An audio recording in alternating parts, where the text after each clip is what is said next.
శోభన్ బాబు చిత్ర విశేషాలు. విచిత్ర దాంపత్యం.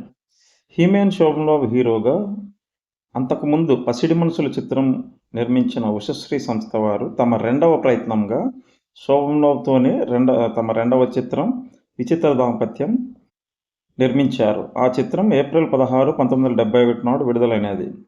నటభూషణ హీరోగా పి. చంద్రశేఖర్ రెడ్డి దర్శకత్వం వహించిన తొలి చిత్రం విచిత్ర దాంపత్యం.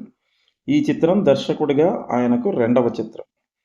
హీమ్యాన్ సరసన విజయనిర్మల హీరోయిన్గా నటించిన 4వ చిత్రం విచిత్ర దాంపత్యం. విచిత్ర దాంపత్యం చిత్రంలో ఒక పాటలో శోభన్ బాబు శ్రీకృష్ణునిగా కనిపిస్తారు. విచిత్ర దాంపత్యం చిత్రం ఏప్రిల్ 16, 1971 నాడు 24 కేంద్రాలలో మొత్తం 25 థియేటర్లలో విడుదలైనది. విచిత్ర దాంపత్యం చిత్రం విజయవాడ శేష్మహల్, విశాఖపట్నం రామకృష్ణ, రాజమండ్రి కుమారి, కాకినాడ మినర్వా, నెల్లూరు శ్రీనివాస మహల్ థియేటర్లలో 50 రోజులు ప్రదర్శించబడినది.